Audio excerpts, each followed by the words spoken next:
didn't believe in ghosts, but I certainly do now. You hear a bump in the night or a disembodied voice. Hair stand up on your arms. If I'm going through the hotel at night, you can follow my progress because I'm flipping on light switches as I go. Another day starts in Red Boiling Springs with dewdrops and wind chimes. You go up the steps and turn to your right and go down to the very end of the room. Like every morning, the Cole family's doing check-ins and check-outs, keys on their nooks, making the beds, placing buttermilk biscuits on the table. But despite it all looking, sounding like any other mint-on-a-pillow old hotel, the Coles say they've decided to embrace a macabre history they can't hide at the Thomas house.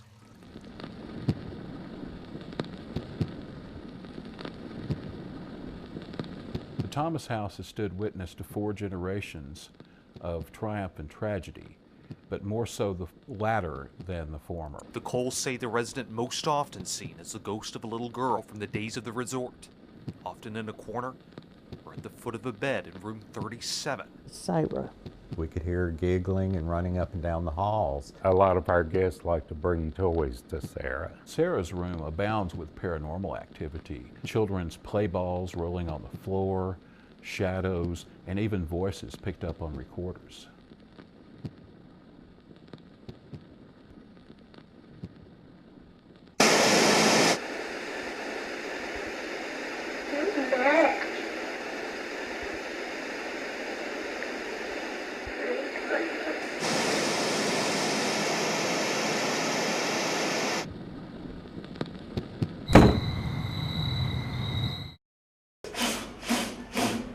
Two beats, in. One beat, release. William Brooks III, a young music teacher from Detroit, Michigan, walked into Hunter's Lane 2 years ago, walked into the band room, and nothing has ever been the same.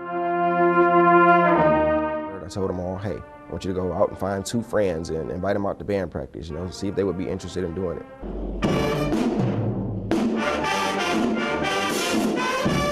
Something special is happening at Hunter's Lane, and while it might appear to be a very tight arrangement of Bruno Mars,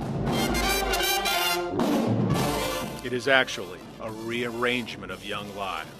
Because at the end of the day, it's not about what you try to teach them, it's about what they learn and what they actually get out of it, And I want these kids to have opportunities to, even if they're not doing music, if you're 15 years down the line, you're an engineer, and say, hey, my band director loved me and he got me an opportunity to go to college and on a scholarship.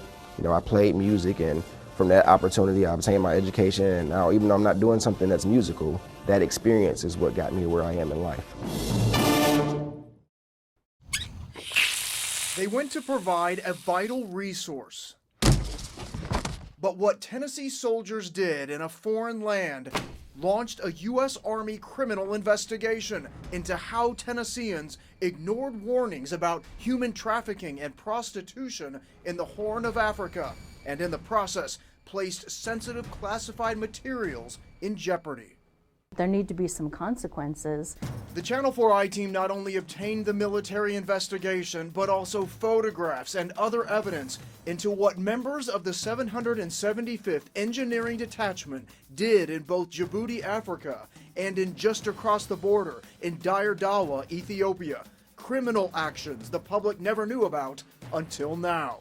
Hearing all of this makes those who fight against human trafficking say the National Guard needs to explain what happened. If the military has the face that we do not want our soldiers to go in and buy sex, then there needs to be some consequences. This is Old Hickory. The train track crosses Old Hickory Boulevard at Center Street. Watch what happens when the traffic hits the far lane. It can tear up somebody's front end, their alignment, because if you hit that, that's like hitting a speed bump. That's only part of why Jim Hayden is worried. Watch what happens when traffic rolls over the panels that are supposed to be supporting the train tracks. But when the big trucks hit that, it goes crazy.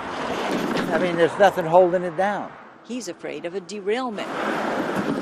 And we're not that far from an elementary school.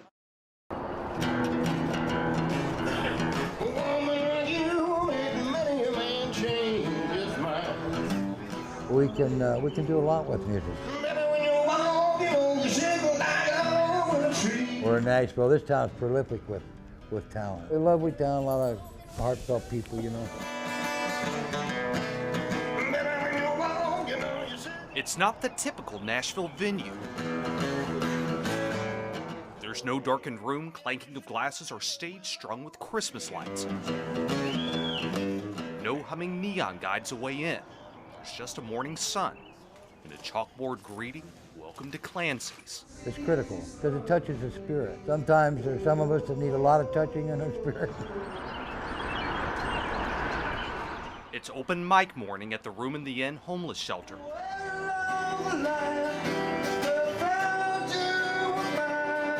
As a reward for attending counseling programs here, someone can join the cafe for a tall cup of joe, served up with a little cream, a little sugar, thick frosting, and live music. I've always been cowboy. We started the company back in '99. Started at my grandmother's garage and just working on nights and weekends. It was taking us about 20-30 minutes, you know, to cut a bat, and then of course we had to sand it and finish it. And now it's taken about, you know, just a little over a minute to cut a bat off of CNC. We're real picky as in what goes into the bat, as in the quality of the piece of wood it is. We do about 165, 180 a day. We cut, and then it moves into about a 4-day process. And then they'll sand it and then get its first coat on that day. Dries overnight, then we'll produce, do the logo, and then the clear coat the following day. Then it dries again overnight, and then it comes over here to Justin, where laser engraves, he bags and boxes it, and then it ships out the next day.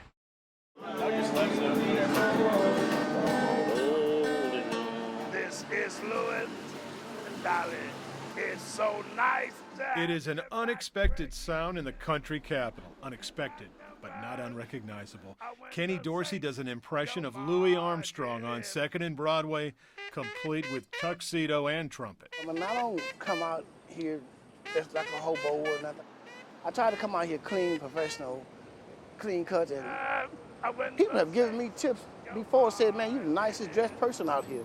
Now, when Dorsey has been struggling with homelessness. He is saving for an apartment right now to spend more time with his kids, who are both honor students at Metro Magnet schools. But all that's in jeopardy. In December, he got a citation from Metro Police. Disorderly conduct. Above, defendant continues to play his trumpet very loud to the point business in the area cannot conduct business. You know how loud it is out here on Broadway. But then a Hume Fogg music teacher buys Ken a mute for his horn, and so he came back out Saturday and started singing and playing again at a reduced volume. But once again, police came by and said, stop playing or else. Matt, how you doing, brother? Good morning. How are you doing?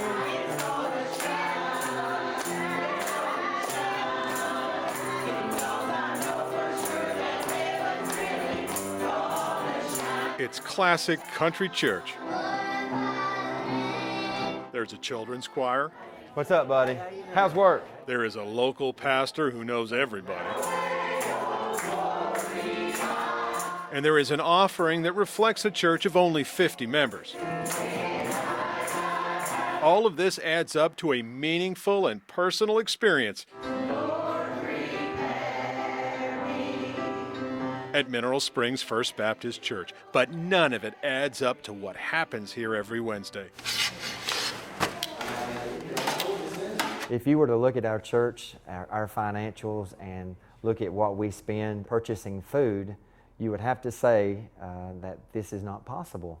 We just enjoy doing what we do. Sydney is the chef of the feast, part of an 8-person team that makes this happen every Wednesday. In Jesus' name we pray.